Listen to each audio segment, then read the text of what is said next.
हिंदुस्तान को दहलाने की जो भी साजिश रची जाती है उसके तार पाकिस्तान से हमेशा जुड़ते हुए नजर आते हैं और कहीं ना कहीं कश्मीर को हासिल करने के लिए पाकिस्तान किस तरह से घिनौनी हरकतें करते आता है वो सबूत तो लगातार भारत ने पाकिस्तान को दिए, चाहे उड़ी हो चाहे पुलवामा का हमला हो। लेकिन फिर भी निर्दोष लोगों की जान जा रही है और निर्दोष लोग आज यही सवाल कर रहे हैं कि आखिरकार हमारा कसूर क्या था। क्या केंद्र सरकार ने उस तरह से इनको व्यवस्था दी थी, क्या सुरक्षा प्रदान की थी जिसके बाद ये सुनिश्चित कर सकते हैं कि अगर हम बाहर निकल रहे हैं एक जनप्रतिनिधि होने के नाते, एक नुमाइंदा होने के नाते जनता से मिल रहे हैं, तो क्या घर वापस जिंदा आएंगे। शीला जी मेरे साथ हैं, एक गद्दावर नेता है, लगातार केंद्र सरकार की नीतियों का बखान तो करती आई है, लेकिन इस बार एक दर्द है सीने में क्योंकि इस बार एक ऐसे नेता की हत्या आतंकियों द्वारा की गई है जो काफी ज्यादा काम भाजपा को लेकर कर रहे थे और कमल खिलाने की एक जो मुहिम प्रधानमंत्री नरेंद्र मोदी ने शुरुआत की थी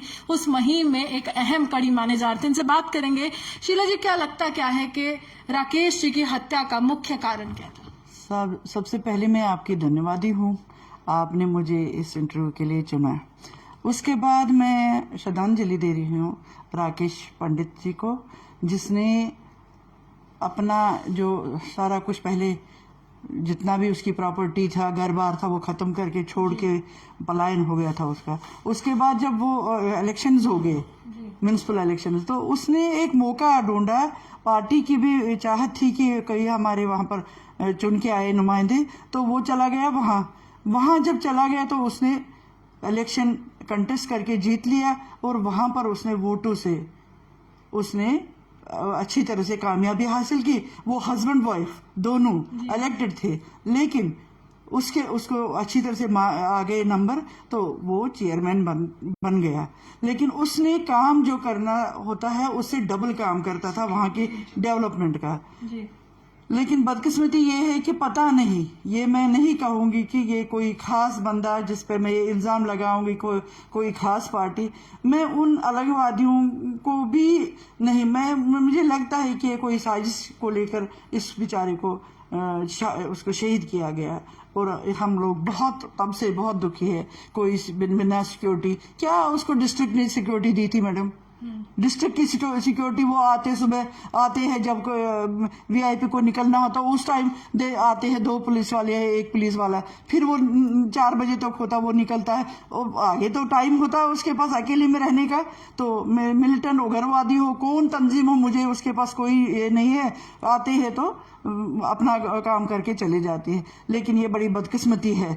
कश्मीरी पंडित बहुत ही कम, ये आज देखो, आज ये पहली बार नहीं, आप देखो 71 देखो, 64 देखो, उसके बाद 89 देखो, उसके बाद 90 देखो, अब देखो कश्मीरी पंडितों का क्या बुरा हाल हो गया, कितनी बार पलायन हो गया। आप देखो एक बार तो कम से कम 11 क्विंटल गेहूं जलाए गए कश्मीरी पंडितों को के, और खत्म हो कर दिया कम्युनिटी। एक इंटेलेक्चुअल, एक काफी काबिल समाज जो है जिसने हिंदुस्तान को, वर्ल्ड को सिखाया, काफी इंटेलिजेंट कौम है, उन्हें उसी कौम पे हमले, ये तो अच्छा नहीं लगता है। मैं अपने पार्टी को, अपने नरेंद्र मोदी जी को ये अपील करती हूँ, हद हो गई है। लेकिन भाजपा के नेता कहते हैं कि सुरक्षा हर एक नेता को प्रदान की गई है। भाजपा के जो टॉप लीडर्स हैं, जिससे हम हाल ही में एक ऐसे लीडर, उनके घर पर भी यहाँ पर पेट्रोल बम फेंका गया और निशाना साधा किया, लेकिन गनीमत थी कि वो घर में नहीं थे, परिवार वाले थे। तब यहाँ पर भी बहुत से नेता हमसे बात करते और उन्होंने खुद कहा था कि भाजपा के जो तमाम बड़े नेता हैं वो ये कहते हैं कि सुरक्षा प्रदान की गई, लेकिन जब केंद्रीय मंत्री वहां पर आते हैं क्या तब सुरक्षा का तंत्र बदल जाता है? बिल्कुल, सबके पास सिक्योरिटी नहीं है, मेरे पास भी सिक्योरिटी काफी थी, तो लेकिन मेरी बदकिस्मती है, पता नहीं क्यों इन्होंने एनएनएस करने के बदले उन्होंने कम कर दी। मेरे पास एक मामूली बात है, ट्रांसफर के लिए 4 महीने एक लड़का ट्रांसफर कर दिया, तो उसके बदले वापस नहीं, मेरी परमानेंट सिक्योरिटी है लेकिन वापस नहीं करते। अब मैं हूँ, आई एम मोस्ट सीनियर, मैं एक सीनियर लीडर हूँ, मैं बीजेपी की नेशनल टीम में भी हूँ, मैं डायरेक्टर रेलवे बोर्ड भी हूँ, मैं पार्षद भी हूँ अनंतनाग में, और काम बड़े जोरदार तरीके से हम लोग काम करते हैं, निकलते हैं फील्ड में। हालांकि मेरे जो सिक्योरिटी वाले बड़े परेशान हो जाते हैं जब मैं निकली, ये बेचारे कहते कहीं ना आगे के सब 2 या 3 सिक्योरिटी वालों से इंसान बचता नहीं ना, समझ नहीं आता पीछे से क्या हो जाएगा। लेकिन हमारी बदकिस्मती है कि सरकार मेरी है, मैं क्यों कोसो अपनी सरकार को, क्या वजह है, किस लिए। एक सवाल ये प्रशासन का भी मैं शीला जी, डीडीसी चुनाव आए थे, आप भी कहीं ना कहीं दमखम से देश के प्रधानमंत्री ने कहा कि कमल खिलाना है, घाटी में कमल खिलाना है, ये एक मुहिम थी, आप लोगों को जोड़ा गया और जिम्मेदारी आप लोगों पर थी। लेकिन तब तमाम, चाहे शाहनवाज हुसैन हो, चाहे अनुराग ठाकुर हो, तरुण चुग हो, तमाम नेता घाटी की ओर आए थे। क्या तब आपने ये जिक्र किया था कि हमारी सिक्योरिटी बढ़ा दी जाए, क्योंकि वही सेंट्रल के लीडर्स प्रधानमंत्री तक बात पहुंचा रहे थे? उस टाइम तो उन्होंने आश्वासन दे दिए जी, जितने भी लोग थे, आश्वासन दे दिए कि सिक्योरिटी बढ़ाई जाएगी। या मुझे अपनी चिंता नहीं है, मुझे अपनी बहनें में काफी चुन के आए हैं, उनकी चिंता है। आप देखो कितनी बहनें फार फ्लंग एरिया में घूमती रहती है। मेरे बच्चे जो वहां पर यहाँ से चले गए 32 साल के बाद, ये 31-32 साल हो गए पलायन का, और उसके बाद वो जाते और वहां की डेवलपमेंट के लिए वो जाते हैं। तो वहां की डेवलपमेंट के लिए जब जाते हैं उनको पता ही नहीं क्या हो जाएगा, कैसे कैसे वो काम करते हैं बड़ी अच्छी तरह से दमखम से। तो क्यों ये ऐसा होता है? ये कुछ साजिश है। कौन है साजिश के पीछे? इसमें पाकिस्तान का भी है और वहां भी कुछ ऐसे लोग हैं जो नहीं चाहते कि कश्मीरी पंडित वापस आ जाए, वो नहीं चाहता है, वो लोग नहीं चाहते। दूसरी बात ये है, आप देखो हमारे मंदिरों को उजाड़ा वहां पर, वो किसकी, वो पाकिस्तान थोड़ी कहते मंदिरों को उजाड़ो, वहां के लोगों की कुछ कई लोग हैं, बहुत अच्छे लोग हैं वहां के। मैं कश्मीर के लोगों को आपकी चैनल के माध्यम से ये कहती हूँ कि वहां का जो पब्लिक है बहुत अच्छा पब्लिक है। 90%, 10% कोई कई लोग जो नफरत क्या कमल। देखो जिन्होंने हमारे प्रॉपर्टी पे एनक्रोचमेंट किए है, जिन्होंने हमारे प्रॉपर्टी पे कब्जा कर लिया, मंदिरों पे, जमीन पे, जायदाद, हमारे शमशान घाट जहां हमें मरना है, तो उन पे उन्होंने घर बनाए। में कैसे कश्मीरी पंडित वापस जाएगा? घाटी में कैसे जाएगा? आप कॉलोनी से बात नहीं है, नहीं वापस जाने की। जब तक हमारी जमीन जायदाद वापस नहीं आएंगे, जब तक हमारे मंदिर वापस नहीं आएंगे, तब तक मुझे नहीं लगता, मैं अलाउ नहीं करूंगी अपने समाज को वहां वापस जाने के लिए। लेकिन टॉप लीडर्स तो कहते हैं कि घाटी में सुरक्षा प्रदान करेंगे, आप आ जाएंगे। नहीं, ये थोड़ी बात है।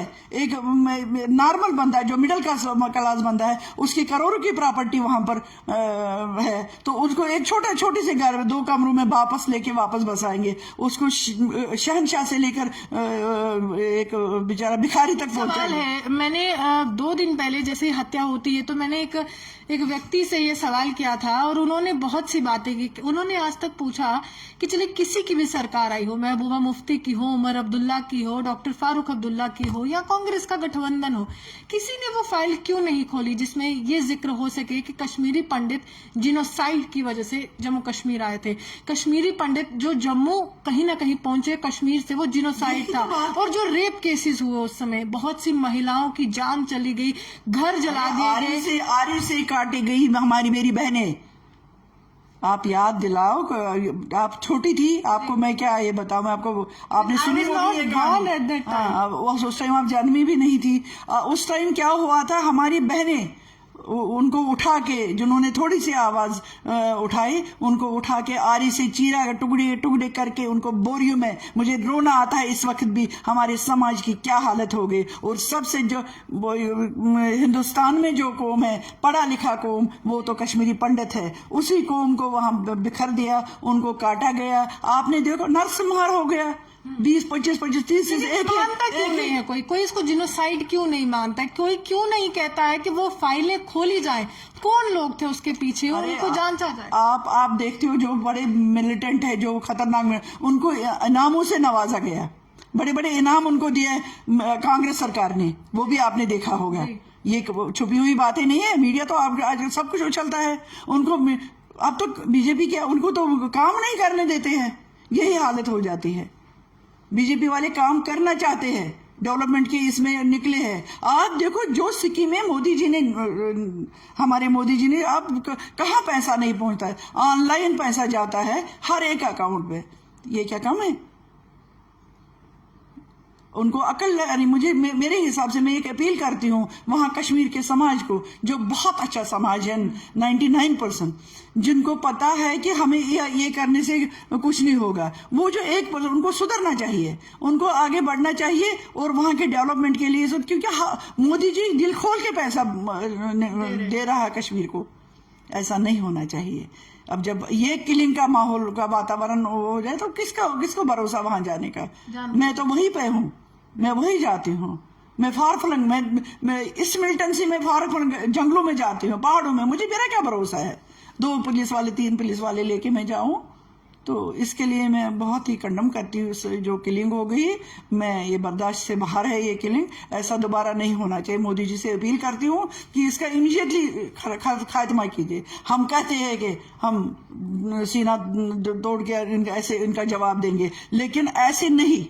इनको जो भी मिलिटेंट है उस मिलिटेंट को जहां भी आप मैं पिछले हफ्ते 2 हफ्ते पहले मेरी एसएसपी से बात होगी, वो कह रहे 15 मिलिटेंट है ये अनंतनाग में, लेकिन वो 15 मिलिटेंट जो वो कहां पर है, उनको तो निकालो। अब तो इतना टाइम हो गया, उनको निकाल दो, उनका खात्मा करो। कितनी आप देखो वादी कश्मीर क्या है, जन्नत है वहां, जन्नत को जहन्नम बना दिया। वहां के फ्रस्ट्रेट लोग हो गए, मेरे भाई वहां के लोग, मेरी बहनें पागल हो गई वहां पर। मैं नॉर्मल लोगों की बात कर रही हूँ, कितना उनको सहन करना है। मुझे बड़ी दर्द है अपने मुस्लिम समाज का भी, जो वहां पर ये सफर उठा रहे हैं। हम तो बर्बाद हो गए, लेकिन ये हमारा ही था, ये था हिम्मत थी कि हम वहां से खाली हाथ निकले। फिर हमने अपने घर बसाए, हमने अपने बच्चों को बढ़ाए। मेरे बच्चे, मैं क्या बताऊं, मैं ये कोई अपने आप को मैं बोलूँ मैं ऐसी थी। मैं जब वहां से निकली, मैं एक राजा घर की बहू हूँ, वहां से निकली 0 पे आ गई, यहाँ से कैरियर्स अपने बच्चों का शुरू कर दिया। मैंने कैंप स्कूलों में बच्चों को पढ़ाया, मेरे बच्चे बहुत अच्छे पदों पे हैं। वो हमने अपनी मेहनत कर दी। हमारे बच्चे भीख नहीं मांगते हैं, अच्छी तरह से वो अपना रोजगार हासिल कर रहे हैं। लेकिन वो अपना घर ढूंढ रहे हैं बार बार। मुझे क्वेश्चन अपने बच्चे कर रहे हैं, माँ वो घर कहाँ हमारा, जहाँ से हम आए थे, क्योंकि हम तो अच्छे घरानों, राजघरानों के लोग हैं। ऐसा नहीं होना चाहिए। चलिए, शुक्रिया। साफ तौर पर नफरत के बीज 90 के दशक में जो बोए गए, आज भी वो नफरत जो है वो खत्म नहीं हो रही है, बल्कि कुछ ऐसे तत्व हैं असामाजिक तौर पर जो सीधे तौर पर नफरत जो है वो फैला रहे। जी, तो सर एक बात हो, थोड़ा सा पॉइंट करना मुझे, ये जो हमारी लैंड जो है, जिन पे कब्जा किया जा रहा है, हमारे बाग बगीचे, हमारे आश्रम बहुत बड़े बड़े, हमारी जितनी भी लैंड है वो वापस, मैं मोदी जी से अपील करती हूँ, वापसी के प्लान तब बनाओ जब हमारा जमीन वापस निकलेगा।